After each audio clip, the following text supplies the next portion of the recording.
Halo Semproters, di belahan gunung manapun kalian berada. Gimana? Apa masih numpang hotspot emak? Kali ini Mbak Legend bakal nge-review film berjudul Lucy tahun 2014. What? Tokoh utamanya? Siapa lagi kalau bukan mbak-mbak semok penjaga Indomart Scarlett Johansson. Terpesona. Tapi sebelumnya, support channel ini dengan like, subscribe, dan tekan tanda loncengnya untuk algoritma yang lebih baik. Terima kasih.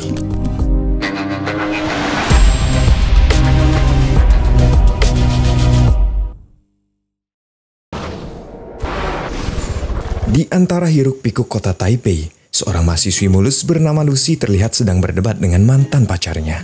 Richard, dia adalah mantan laknat yang baru saja putus dengan Lucy. Richard membujuk Lucy agar mau mengantarkan sebuah koper ke dalam hotel dan memberikannya kepada seseorang yang bernama Mr. Zhang. Lucy menolak dan bertanya apa isi koper itu. Bukannya menjawab, Richard malah mengatakan kalau dia mendapatkan upah $1.000 untuk mengantarkan koper tersebut. Namun, dia memiliki sedikit masalah dengan Mr. Zhang. Jadi, dia membutuhkan bantuan Lucy untuk menyerahkan koper itu. Richard berjanji akan membagikan setengah upahnya kepada Lucy. Lucy yang curiga tetap menolak. Tiba-tiba, tanpa memberi aba-aba, Richard mengaitkan koper itu ke tangan Lucy dengan sebuah borgol. Lucy pun panik. Ia meminta Richard melepaskan borgolnya. Richard menjelaskan kalau Mr. Zhang lah yang memiliki kunci borgol tersebut. Richard menyelipkan uang $500 di dada Lucy dan menyuruhnya untuk masuk. Lucy yang tidak punya pilihan mulai melangkah. Pada resepsionis, Lucy berkata ingin menemui Mr. Zhang.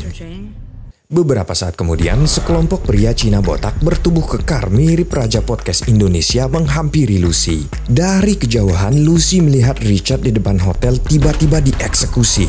Lucy shock, ia ketakutan. Semua staf hotel bertindak seperti tidak terjadi apa-apa, seolah sudah terbiasa dengan situasi seperti ini. Kemudian Lucy dibawa masuk ke dalam hotel. Lucy panik. Ia memohon untuk dibebaskan karena dia tidak tahu apa-apa. Di dalam kamar terlihat Mr. Zhang sepertinya sedang melakukan olahraga kecil-kecilan. Mr. Zhang bertanya pada Lucy, apa isi koper tersebut? Lucy berkata bahwa ia tidak tahu apa-apa.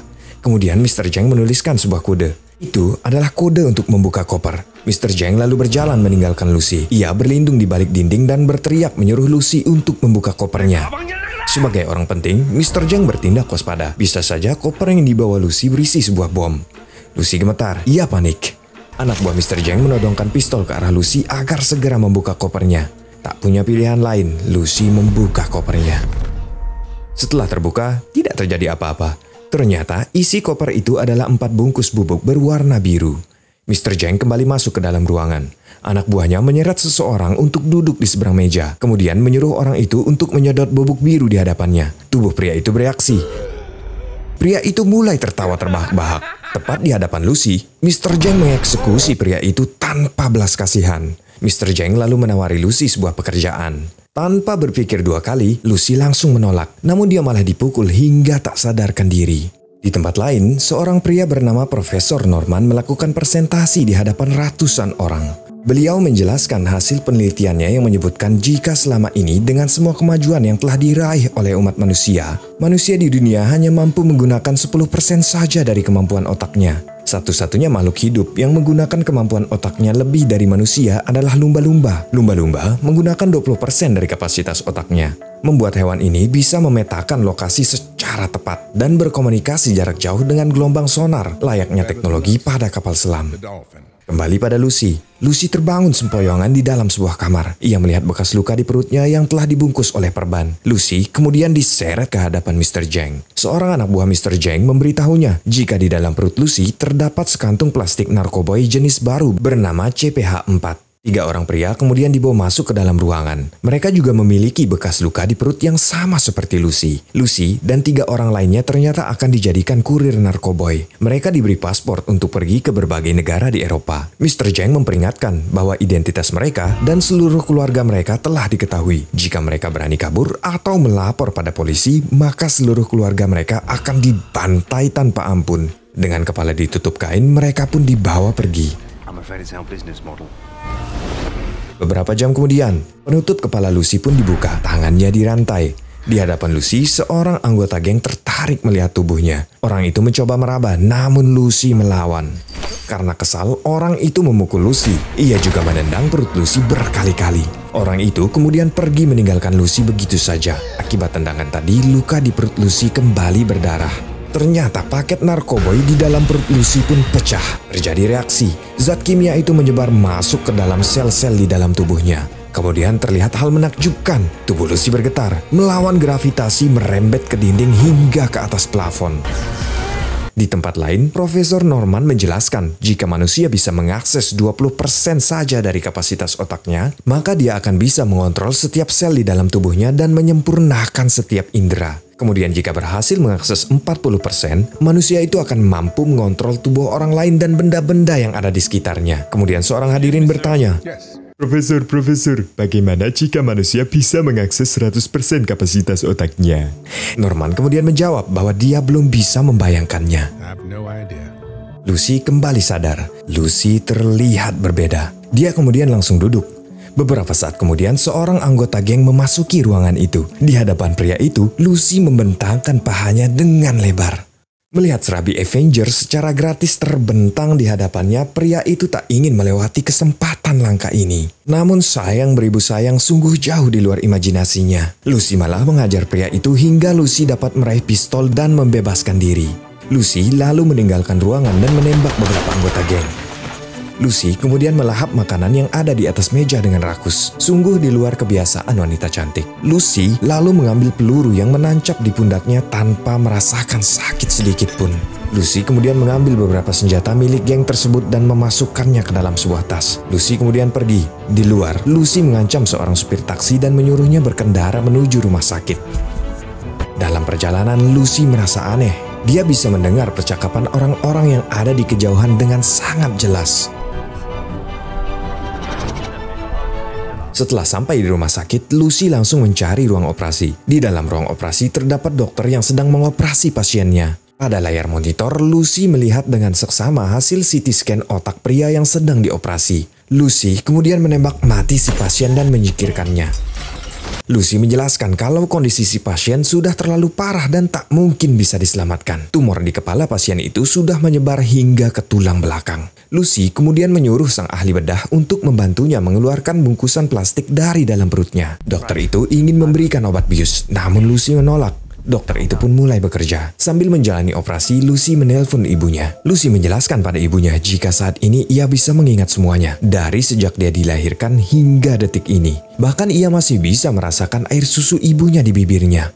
Lucy berkata jika ia bisa merasakan perputaran bumi. Ia mampu merasakan aliran darah di dalam tubuhnya. Seolah-olah Lucy bisa menggerakkannya sesuka hati. Lucy mengungkapkan rasa sayang dan terima kasihnya kepada ibunya. Setelah sekantung narkoboy itu berhasil dikeluarkan, sang dokter bertanya benda apa itu. Lucy lalu menjelaskan jika itu adalah narkoboy jenis baru dengan nama ilmiah CPH4. Mendengar hal itu, sang dokter pun terkejut. Dokter itu menjelaskan jika seorang wanita pada minggu ke-6 kehamilannya memproduksi CPH4 dengan jumlah yang sangat kecil. Namun, zat itu bagi si jabang bayi adalah sebuah energi yang sangat kuat. CPH4 adalah zat kimia yang membentuk struktur tulang dari janin. Dokter itu takjub jika sampai ada pihak yang bisa membuat CPH4 secara sintetis. Lucy kemudian keluar meninggalkan ruang operasi. Di luar, secara aneh Lucy melihat sebuah pohon di hadapannya melakukan proses fotosintesis. Lucy kemudian kembali ke hotel di mana sebelumnya ia bertemu dengan Mr. Zhang. Lucy menembaki anak buah Mr. Zhang yang sedang berjaga. Kemudian terus berjalan masuk ke dalam ruangan mencari Mr. Zhang. Mr. Zhang tak menyadari keberadaan Lucy di hadapannya. Secara tiba-tiba, Lucy menancapkan dua bilah pisau ke tangan Mr. Zhang. Mr. Zhang terkejut kesakitan tak mampu melawan. Lucy meletakkan jarinya di dahi Mr. Zhang untuk mengakses ingatan dalam syaraf otaknya. Di sana Lucy melihat paspor dan daerah tujuan ketiga kurir yang lainnya. Setelah mendapatkan informasi itu, Lucy kemudian meninggalkan Mr. Zhang yang tak mampu berbuat apa-apa. Kemudian Lucy mengunjungi temannya.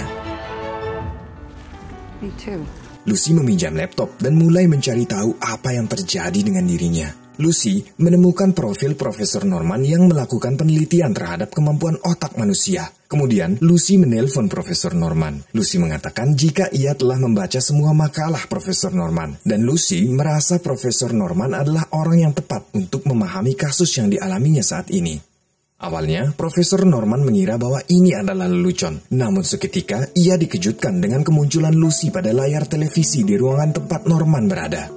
Lucy mengatakan jika sel-sel di dalam tubuhnya sedang berevolusi dengan sangat cepat. Lucy memperkirakan jika dirinya akan mati dalam waktu dekat. Lucy menjelaskan bahwa saat ini dia bisa mengakses sebagian besar kapasitas otaknya. Mendengar hal itu, Norman terkejut tak mampu berkata-kata. Dia tak menyangka ada manusia yang benar-benar bisa mengakses lebih dari 10% kapasitas otaknya. Lucy kemudian menjelaskan kalau dia juga mulai bisa mengendalikan orang lain. Lucy juga bisa mengendalikan gelombang magnet dan elektronik. Tiba-tiba, seluruh peralatan listrik di dalam ruangan Norman bereaksi. Lucy pun menjelaskan kalau dia tidak merasakan sakit dan emosi. Lucy juga tidak memiliki keinginan apapun. Dia merasa sudah kehilangan kemanusiaannya. Lucy bisa mempelajari segala hal dengan sangat cepat. Hampir seluruh ilmu pengetahuan mampu ia pahami. Lucy kemudian bertanya pada Norman saat ini apa yang harus dia lakukan. Norman kemudian menyarankan yang harus dilakukan Lucy adalah sama seperti tujuan seluruh makhluk hidup, yaitu mewariskan informasi dan pengetahuan yang ia miliki. Lucy kemudian menyadari sesuatu. Ia berkata akan menemukan Norman dalam waktu 12 jam. Lucy kemudian bergegas pergi ke bandara. Pada layar, Lucy melihat berita tentang aksinya menembak seorang pasien. Kini, dirinya telah resmi menjadi buronan. Dengan satu gerakan, Lucy kemudian merubah tampilan rambutnya. Seekor guguk pelacak terlihat mengendus aroma tersangka dari Lucy. Namun hanya dengan satu tatapan, hewan itu seketika mundur teratur. Lucy lalu menelpon seorang petugas kepolisian di Paris. Lucy sudah tahu, pria itu bernama Ryudin. Tak ingin membuang waktu, Lucy menyuruh Ryu untuk turun dari meja dan mengambil pulpen di sampingnya. Ryu yang kaget celingak-celinguk melihat sekelilingnya, namun tak ada satupun kamera di sana. Ryu mengira dirinya sedang diawasi. Kemudian Lucy mengirimkan gambar dan lokasi 3 orang kurir narkoba yang baru saja tiba di Eropa. Berkat informasi itu, anak buah Ryu berhasil menangkap 3 kurir yang membawa narkoba dari Mr. Jang.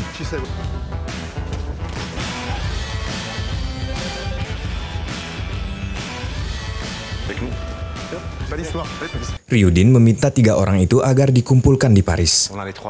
Di dalam pesawat, Lucy yang sedang mengutak-atik laptop merasakan hal aneh setelah meminum segelas champagne. Tubuh Lucy mulai bereaksi. Giginya copot, sel-sel kulitnya berterbangan seolah melepaskan diri dari tubuh Lucy. Kemudian ia berlari masuk ke dalam toilet. Di dalam toilet, tubuh Lucy mulai terurai. Lucy kemudian mengeluarkan bubuk CPH-4 dari tasnya dan melahap semua yang ia bisa, hingga Lucy tak sadarkan diri.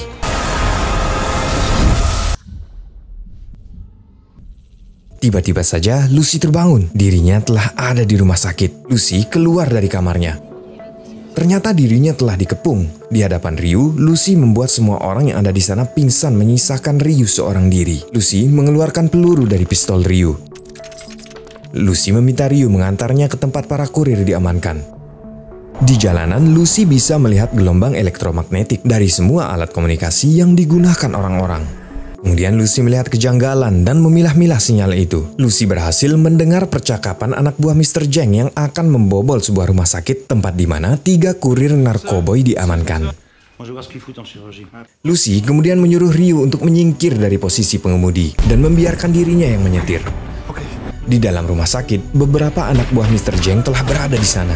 Di jalanan, Lucy mengemudikan mobilnya dengan ugal-ugalan. Lucy membawa mobilnya melawan arus di jalanan yang padat. Di dalam rumah sakit, anak buah Mr. Jang mulai mengeluarkan narkoboy dari perut kurirnya. Sesampainya di rumah sakit, Lucy dihadang oleh beberapa anggota mafia yang menodongkan pistol ke arahnya. Lucy meminta koper yang berisi narkoboy diserahkan padanya. Tentu saja, para gangster itu menolak. Lucy membuat senjata para anggota geng berterbangan. Lucy lalu membuat para anggota geng itu melayang. Tanpa mendapat perlawanan yang berarti, Lucy mengambil koper itu dari anak buah Mr. Jang.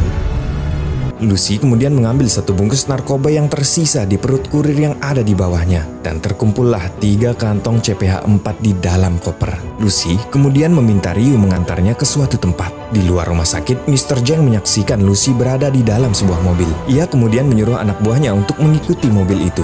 Di dalam sebuah laboratorium, Lucy menemui Profesor Norman dan beberapa cendekiawan lainnya. Lucy mengatakan jika dia mengenal setiap orang yang ada di sana. Salah satu cendekiawan meragukan kemampuan Lucy. Lucy lalu menyentuh orang itu dan mengungkap rahasia terdalamnya yang hobi coli di kamar mandi. Sontak, colikiawan sombong itu kaget dan mempercayai kemampuan Lucy. Sementara itu di luar, Mr. Zheng dan anak buahnya sudah sampai dan mempersiapkan persenjataan untuk merebut kembali narkoboy miliknya. Dari dalam, Lucy mampu merasakan akan datangnya sebuah ancaman. Lucy lalu meminta bantuan Ryu agar ia dan anggota polisi lainnya mengamankan perimeter dari serangan para gangster. Di dalam laboratorium, Lucy menjelaskan kalau sel-sel di dalam tubuhnya bisa berkomunikasi satu sama lain. Ia pun mendemonstrasikannya dengan mengubah tangannya ke berbagai macam bentuk. Ia juga bisa mengubah bentuk satu objek sesuai keinginannya. Lucy menjelaskan kalau sistem sosial yang ada hanyalah sketsa yang dibuat untuk memudahkan manusia. 1 ditambah 1 bukanlah 2, bahkan angka-angka dan huruf-huruf sebenarnya tidak pernah ada. Manusia menyimpulkan sesuatu agar bisa mengerti akan hal yang sebenarnya tidak memiliki tolak ukur yang pasti. Norman lalu bertanya, jika dunia tidak diatur oleh hukum fisika, maka satuan apa yang sebenarnya mengatur dunia? Lucy kemudian memperlihatkan gambaran sebuah mobil yang melintas dan dipercepat hingga mobil yang ada di sana bergerak sangat cepat. Hingga kemudian mobil itu tidak terlihat dan menghilang. Lucy lalu menjelaskan satu-satunya tolak ukur yang mutlak di alam semesta adalah waktu. Waktu memberikan bukti terhadap keberadaan materi. Tanpa waktu, semua yang ada di alam semesta tidaklah nyata. Lucy kemudian memerintahkan semua ilmuwan yang ada di sana untuk mencairkan CPH-4 untuk dialirkan ke dalam tubuhnya. Lucy berkata kalau dia akan membentuk sebuah superkomputer sebagai media untuk menyalurkan pengetahuannya. Mr. Zheng dan para kroninya mulai beraksi. Mereka menembak dan menyerang para anggota polisi yang sedang berjaga. Di dalam laboratorium, tubuh Lucy mulai bereaksi. Lucy menyerap semua CPH-4 dan keajaiban pun mulai terjadi. Sementara itu di luar, terjadi baku tembak hebat antara polisi dengan para gangster. Ryu berusaha menahan Mr. Zheng dan kroninya sekuat yang ia bisa. Di dalam, kini Lucy berhasil mengakses 80% kapasitas otaknya. Dari lengan Lucy muncul organisme aneh berwarna hitam. Organisme hitam itu meraih dan menyerap alat elektronik dan komputer yang ada di sekitarnya. Lucy menyingkirkan semua bentuk materi di sekitarnya dan yang tersisa hanya ruang putih di sana. Organisme hitam di depan Lucy kemudian memunculkan bentuk mesin aneh. Di luar ruangan, Mr. Zheng dan anak buahnya berhasil membobol ruangan laboratorium dengan menggunakan RPG. Akibat ledakan itu, tubuh Lucy terdorong ke berbagai tempat di belahan dunia. Dengan sekejap, Lucy juga bisa menghentikan waktu dan memanipulasinya. Lucy bisa mengatur waktu agar dirinya kembali ke masa lalu. Lucy memundurkan waktu hingga 250 juta tahun yang lalu. Lucy melihat seekor kera. Lucy menyentuh kera itu dan dalam satu hentakan ia meluncur keluar angkasa. Di sana Lucy memundurkan waktu hingga awal terbentuknya alam semesta. Saat ini Lucy sudah mengakses 99% kapasitas otaknya. Terlihat hampir seluruh tubuh Lucy berubah menjadi gelap. Di dalam laboratorium, Mr. Zheng berjalan mendekat menodongkan pistol, tak mampu mencerna semua yang terjadi. Sementara itu Lucy masih mengakses semua pengetahuan yang ada di alam semesta hingga awal penciptaannya. Kini tubuh Lucy sepenuhnya berwarna hitam dan ia sudah mampu mengakses 100% kapasitas otaknya. Mr. Zheng semakin mendekat dan menembak Lucy yang diam tak bergerak. Secara misterius, Lucy menghilang dan hanya menyisakan pakaian dan cangcutnya saja. Mr. Zheng sangat marah. Di saat dia akan menembak para ilmuwan yang ada di sana, tiba-tiba Ryu datang dan langsung menembak Mr. Zheng. Beberapa saat kemudian, benda hitam yang ada di sana bergerak mengeluarkan sebuah super disk. Norman mengambil super disk itu dan benda hitam tersebut mulai runtuh dan hancur. Ryu bertanya di mana Lucy berada. Tiba-tiba saja muncul tulisan pada HP Mito jadulnya yang berbunyi, "Aku ada di mana-mana." Kini Lucy telah menembus batas antara ruang dan waktu. Film pun tamat. Pesan yang dapat kita ambil adalah jangan cepat baper. Berkaca dari alur cerita sebelumnya, jangan mengaitkan film ini dengan agama atau ras apapun. Film ini adalah film bergenre fiksi ilmiah yang jelas-jelas hanya buah imajinasi sutradara semata. Akhir kata, semoga terhibur dan terima kasih.